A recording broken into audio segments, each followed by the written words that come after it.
Esto no es algo que una persona decente pudiera hackear llamas.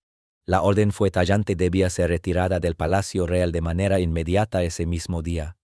El veredicto resonó en la sala cerrada de la audiencia como un golpe definitivo, marcando el instante exacto en que un miembro de la familia real perdía toda su autoridad y poder. Todo se había originado en lo que en apariencia no era más que una auditoría rutinaria.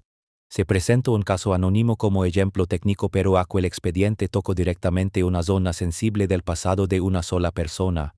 A partir de un asunto que parecía menor, el rumbo del conflicto cambió en silencio y se transformó en el motor de una campana de descrédito cuidadosamente diseñada con Anne colocada en el centro de graves acusaciones difundidas por los medios.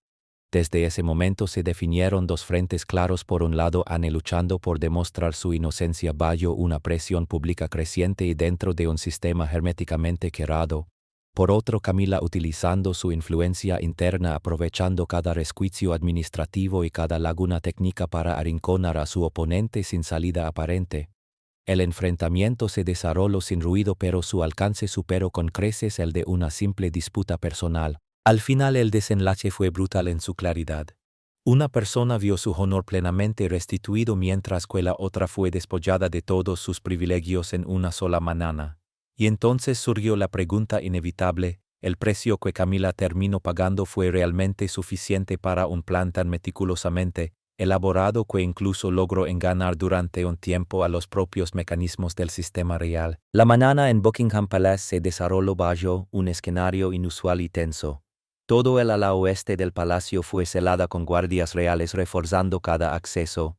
El Consejo Real fue convocado bajo protocolo de emergencia, con la presencia obligatoria de todos los miembros clave, aquellos que concentraban la máxima autoridad en asuntos financieros y benéficos de la corona.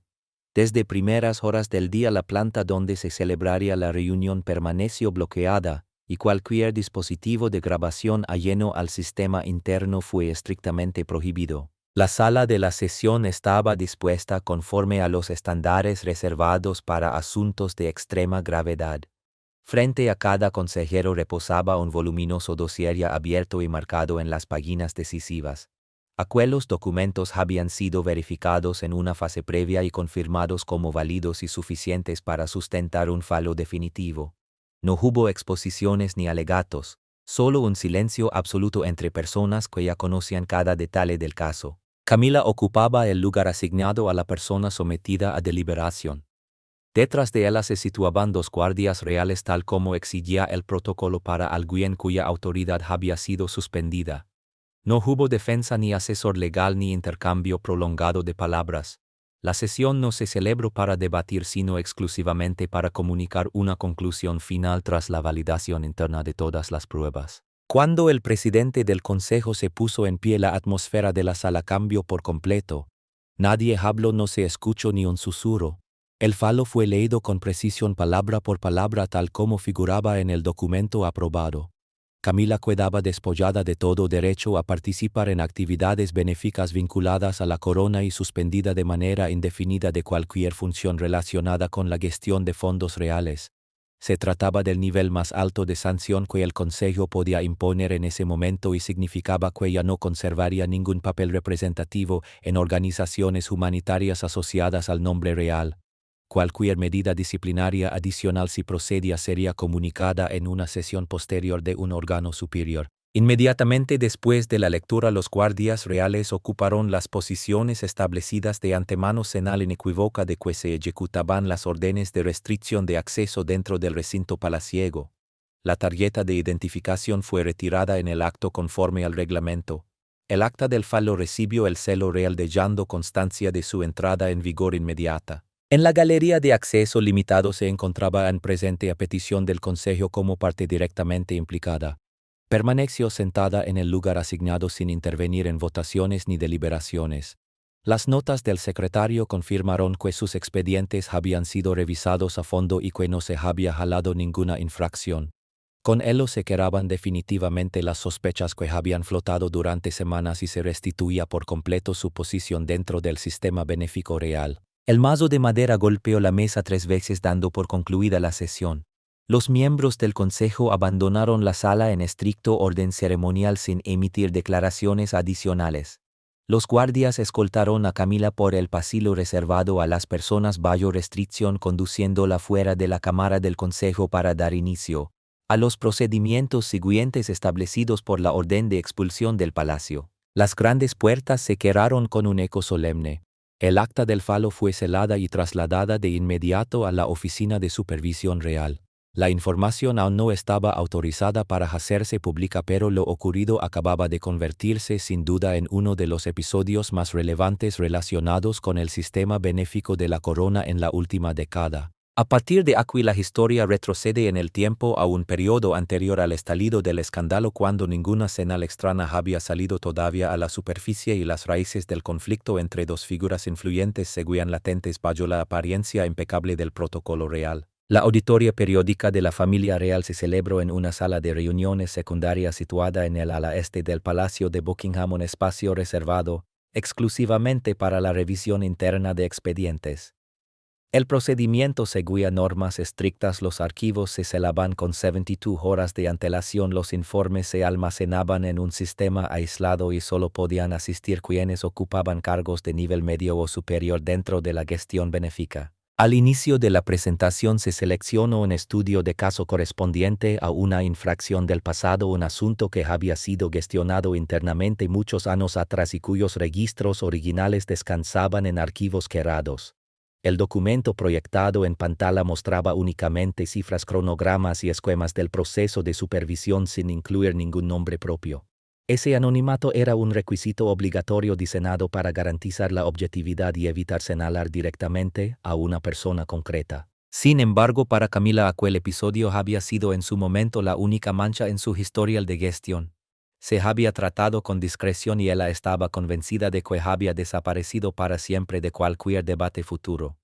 Que volviera a surgir ahora, aunque sin nombres, fue para ella una señal inequívoca de que aquella falta se había convertido en un ejemplo de manual dentro de la formación en gestión de riesgos. La exposición continuó de manera técnica, analizando las brechas procedimentales de aquel año, las causas que habían generado discrepancias en los datos y las medidas correctivas propuestas.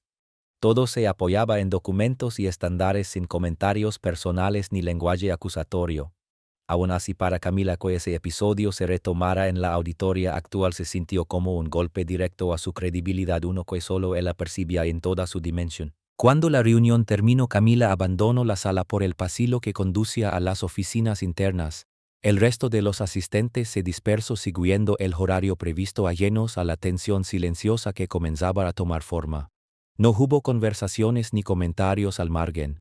Solo el sonido regular de los tacones sobre el mármol y el murmullo distante de la actividad administrativa a lo largo del corredor. El simple hecho de que aquel incidente hubiera sido puesto nuevamente sobre la mesa de forma pública y ante el sistema de gestión fue suficiente para detonar una respuesta. Camila no estaba dispuesta a aceptar que un pasado que creía enterrado se utilizara ahora como material didáctico en una auditoría a escala institucional. A primera hora de la mañana siguiente, Camila se puso en contacto con un grupo técnico ajeno a los departamentos oficiales de la Casa Real. El encuentro tuvo lugar en una oficina civil situada fuera de la zona controlada del Palacio de Buckingham. Ella acudió con una lista clara de exigencias: identificar puntos ciegos del sistema, localizar áreas susceptibles de manipulación y preparar una secuencia de datos capaz de orientar la percepción pública hacia una narrativa previamente definida. Ese fue el primer paso de todo el entramado, concebido no por impulso sino mediante un cálculo frío y meticuloso. El plan no nació de una ofensa directa, sino de la reaparición de un ejemplo aparentemente inofensivo durante una sesión de auditoría que tocó la única debilidad que Camila jamás quiso ver expuesta por segunda vez. Desde ese instante la maquinaria de la represalia comenzó a ponerse en marcha, avanzando lentamente hacia una crisis que apenas unos meses después se transformaría en el mayor escándalo del sistema benéfico real. Al amanecer, los principales canales informativos del Reino Unido publicaron de manera simultánea una serie de artículos relacionados con las instituciones benéficas bajo una misma administración, marcando el inicio visible de una tormenta que ya se gestaba en silencio. El contenido de las publicaciones giraba en torno a acusaciones extremadamente graves: abuso infantil, desvío de fondos y supuestas irregularidades en la asignación de programas de ayuda. Boletines de emergencia fueron lanzados en horario de máxima audiencia, desatando una ola de indignación pública que se propagó con rapidez por todas las plataformas de redes sociales. El origen de las subidas fue atribuido a una cuenta anónima sin historial previo de actividad. Los sistemas de análisis de varias agencias mediáticas detectaron que dicha cuenta no mostraba direcciones de acceso, no almacenaba datos de perfil y tenía todas las trazas de IP ocultas tras múltiples capas de enrutamiento. No existía ningún elemento técnico que permitiera a los investigadores rastrear el dispositivo de origen. Ante la gravedad de las acusaciones, la Administración de Obras Benéficas Reales solicitó de inmediato la verificación del estado de las instalaciones mencionadas. Sin embargo, debido a que se encontraba en pleno ciclo de auditoría, todos los archivos originales, incluidos los libros de cuentas, registros de cámaras y reportes de gestión, estaban celados conforme a la normativa vigente. El acceso a la documentación original había sido restringido al máximo nivel para garantizar la independencia del procedimiento, lo que hacía imposible confirmar de manera inmediata la autenticidad de las denuncias que circulaban. El equipo técnico autorizado inició entonces la revisión de las copias de respaldo almacenadas en el sistema auxiliar. No obstante, los resultados fueron inquietantes. Los documentos internos habían sido alterados de forma sutil. Las huellas de modificación no mostraban marcas temporales claras, no identificaban a ningún responsable y no dejaban residuos digitales. Las alteraciones se habían ejecutado a un nivel tan preciso que el propio sistema no las reconocía como anomalías, lo que indicaba que quien las llevó a cabo conocía en profundidad tanto la arquitectura de almacenamiento como los protocolos de mantenimiento. Paralelamente, la División de Seguridad Real intentó rastrear al primer responsable de la publicación mediante el sistema interno de monitoreo de red. Los registros del servidor revelaron, sin embargo, que el origen de los datos había sido canalizado a través de múltiples retransmisiones internacionales con retardos y patrones de ruido diseñados para inutilizar cualquier intento de seguimiento. El dispositivo original fue catalogado como imposible de identificar mediante métodos analíticos convencionales. La situación fue elevada directamente al Comité Superior de Coordinación, activándose un protocolo de análisis de riesgos de emergencia. Aún así, todos los informes coincidieron en la misma conclusión inquietante: no existía una vía viable para verificar la falsificación de los documentos, no había rastro que permitiera determinar el momento exacto de la manipulación, ni un punto de origen claro que justificara la apertura formal de una investigación. Se trataba de un bloqueo sin precedentes en una crisis relacionada con fondos benéficos reales, acusaciones de enorme gravedad publicadas justo cuando los archivos estaban celados, una fuente de difusión imposible de rastrear y datos internos manipulados con antelación pero sin dejar pruebas detectables. Durante varias horas Anne se encontró completamente inmovilizada, sin evidencias para defenderse, sin acceso a los registros para comprobarlos y sin un hilo del que tirar para iniciar una investigación.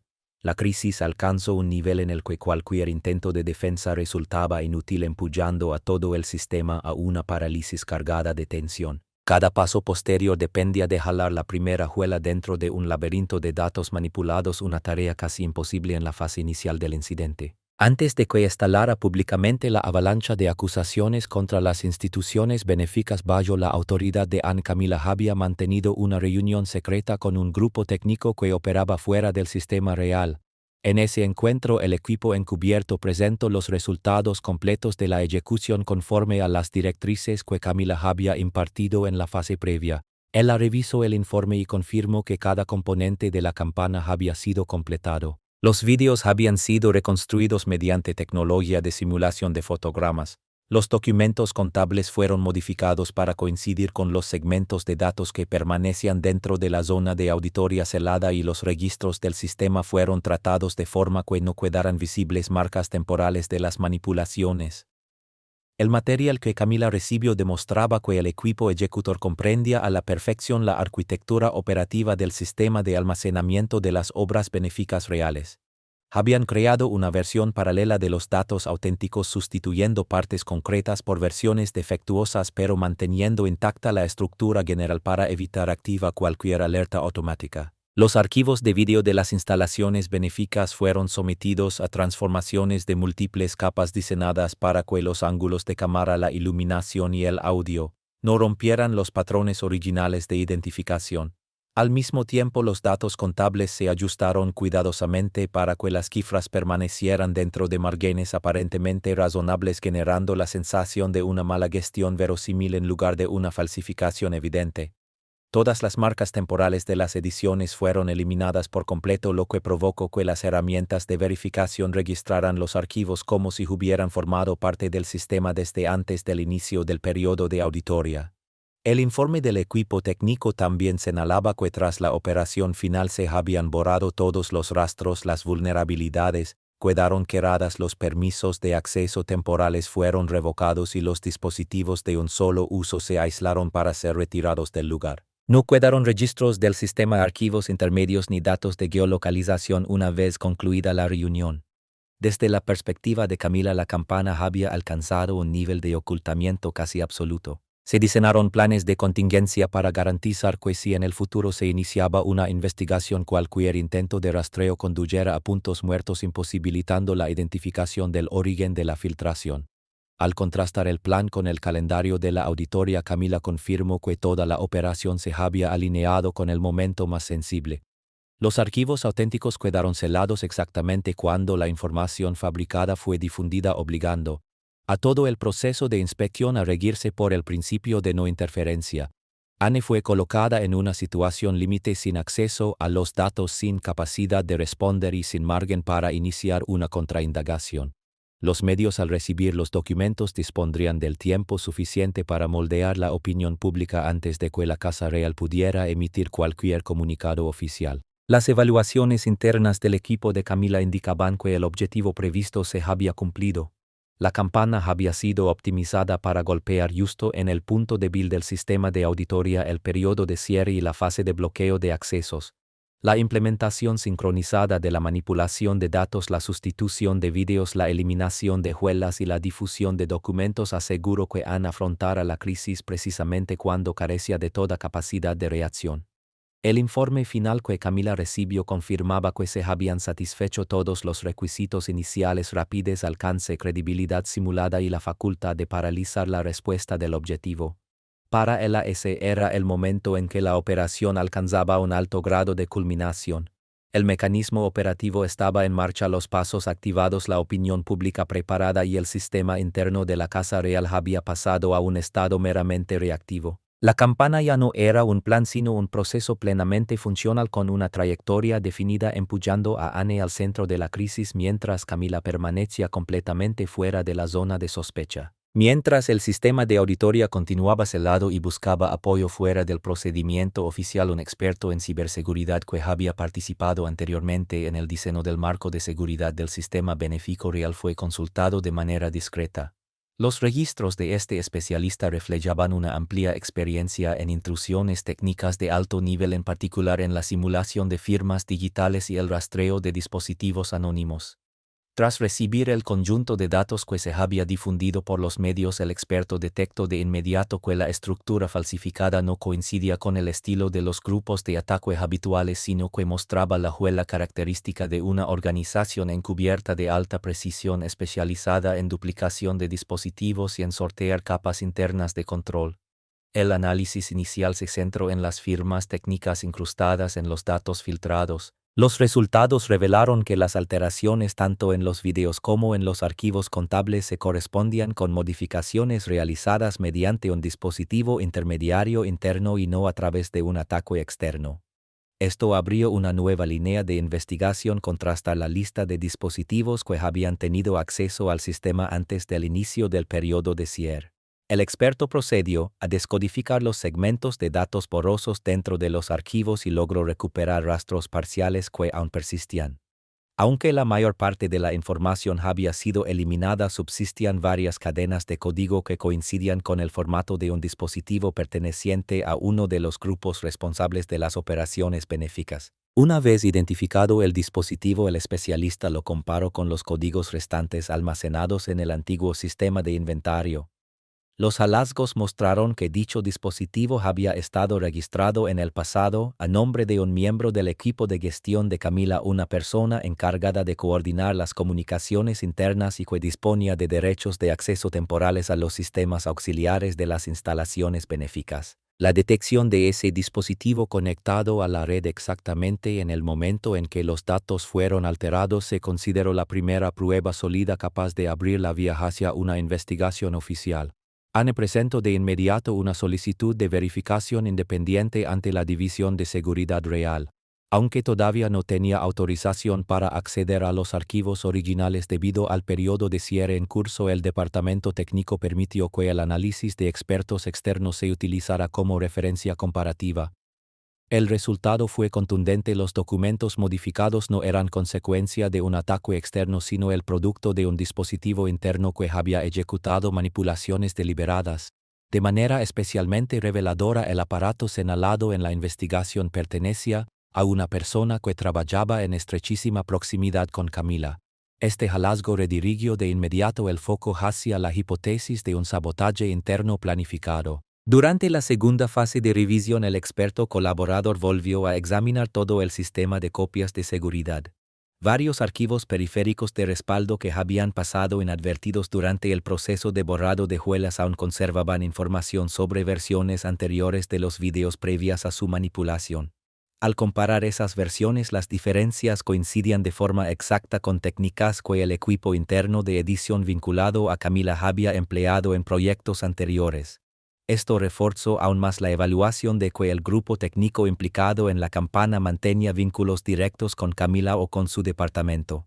Para cuando el informe preliminar quedó concluido, el Consejo Supervisor resolvió abrir formalmente una investigación oficial. Toda la información recopilada por Anne, incluidos los análisis de red, las trazas de dispositivos y las versiones de archivos restauradas, fue transferida a una autoridad superior como preparación para la inminente sesión de confrontación. Ese momento marcó el primer avance real tras días en los que Anne había permanecido sin posibilidad de respuesta, abriendo por fin la opción de revertir una situación que parecía un callejón sin salida. Las primeras pruebas habían salido a la luz y desde entonces la dirección completa de la investigación dejó de centrarse en supuestas irregularidades dentro de las instalaciones benéficas para orientarse hacia la reconstrucción de una cadena de interferencias deliberadas dirigidas directamente contra Anne. Esa nueva línea condujo con rapidez a un único nombre: Camila. Se convocó entonces una audiencia a puerta cerrada en la sala de investigaciones internas del Palacio de Buckingham, el paso previo inmediato antes de remitir todo el caso al Consejo Real. Entre los asistentes se encontraban representantes de seguridad de la división de auditoría del equipo de análisis técnico y las dos personas directamente implicadas, Anne en calidad de afectada y Camila como jefa del grupo de gestión cuyo dispositivo había quedado bajo sospecha. Nada más iniciarse la sesión, la División de Seguridad presentó el informe de trazado del dispositivo. El documento mostraba un punto de acceso al sistema que apareció poco antes de que se alteraran los datos de las instituciones benéficas. La secuencia de identificación conducía de manera directa a un dispositivo registrado bajo la autoridad administrativa del grupo de Camila. Esa coincidencia se convirtió en la base formal para abrir la confrontación. Tras el análisis del rastro del dispositivo, el Consejo pasó a examinar los archivos de video difundidos por los medios. El equipo técnico proyectó dos versiones: el archivo recuperado del sistema de copias de seguridad y la versión falsificada que había circulado públicamente. Mediante análisis de frecuencia de fotogramas y comparaciones estructurales de imagen se identificaron diferencias claras. La conclusión fue inequívoca: la versión difundida era un producto editado que no coincidía con el archivo original almacenado. A continuación, el Consejo abordó los documentos contables. La división financiera presentó un cuadro comparativo entre las cifras auténticas aún celadas en la auditoría y las cifras incluidas en la acusación filtrada.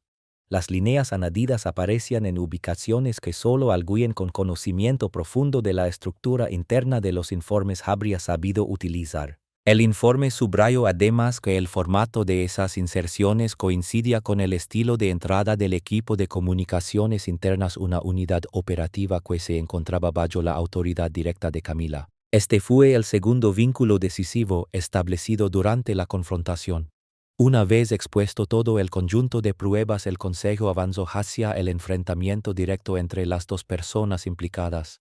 Desde la perspectiva de Anne, la cadena probatoria que había presentado, incluidos los datos analíticos elaborados por el experto colaborador, fue revisada y confirmada como coherente con los resultados de la investigación independiente. Para Camila, en cambio, el mismo material demostraba que cada acción de intervención se encontraba dentro del ámbito operativo de su propio grupo, desde el uso de dispositivos internos hasta los movimientos financieros y la manipulación de datos. El Consejo continuó validando cada elemento mediante cruces con múltiples fuentes autónomas. El resultado fue invariable: todos los documentos falsificados se originaron dentro del sistema y no existía rastro alguno de un ataque externo. La cronología de las alteraciones coincidía con precisión con la actividad de un dispositivo perteneciente al equipo de Camila, sin indicios de participación ajena más a la del grupo técnico vinculado a las transferencias financieras sospechosas ya detectadas. Concluido el proceso de verificación, el Consejo levantó acta y volvió a celar toda la documentación. La conclusión quedó establecida sin ambigüedad: se trató de una acción deliberada ejecutada desde el interior de la institución real y cada prueba apuntaba al personal bajo la autoridad de Camila. El caso fue considerado lo suficientemente grave como para elevarlo a una sesión formal de adjudicación. Tras la audiencia, Anne abandonó la sala como la persona que había aportado pruebas suficientes para sacar la verdad a la luz. Camila salió en calidad de quien debía seguir rindiendo explicaciones ante una instancia superior.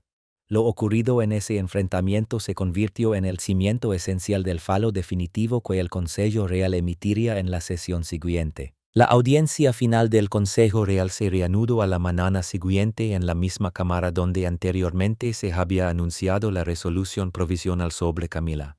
En ese momento el expediente de investigación estaba completo. Todas las pruebas habían sido verificadas y el Consejo entró en la fase de dictar la decisión oficial. Sobre la mesa se dispusieron voluminosos expedientes selados con cera roja que contenían el análisis técnico integral, la línea temporal de las modificaciones de datos, el rastro de transacciones y la documentación de seguimiento de dispositivos. El sistema de seguridad real confirmó que todo el material coincidía y que no existía ningún punto pendiente de ampliación.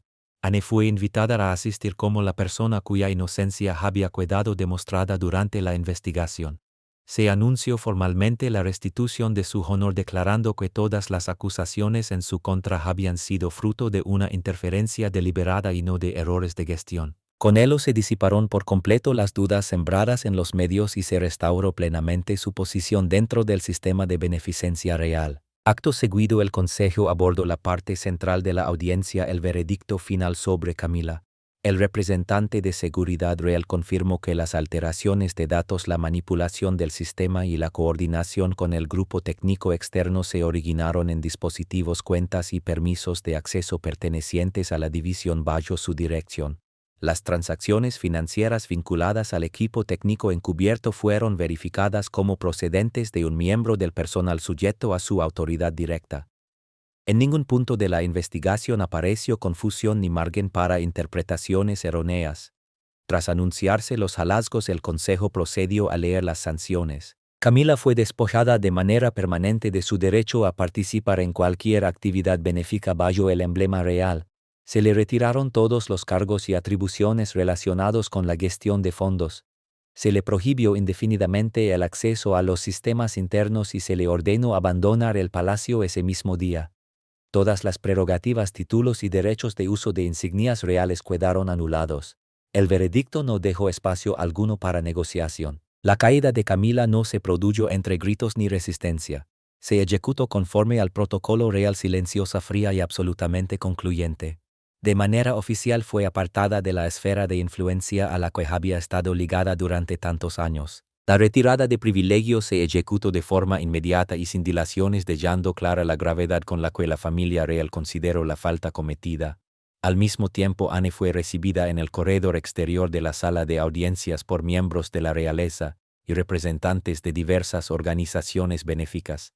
Su exoneración no se interpretó únicamente como una resolución personal, sino como una reafirmación contundente de la credibilidad y la integridad del sistema de beneficencia real. La decisión de restituirle plenamente todas sus atribuciones se aplicó de manera instantánea, permitiéndole regresar a su cargo de liderazgo bajo un marco de claridad, legitimidad y transparencia. Tras atravesar una crisis de gran magnitud que no había provocado, los minutos finales de la audiencia fueron celados y archivados oficialmente en los registros reales. Paralelamente se ordenó al sistema de seguridad revisar en profundidad todos los protocolos con el objetivo de evitar que acciones similares pudieran repetirse en el futuro.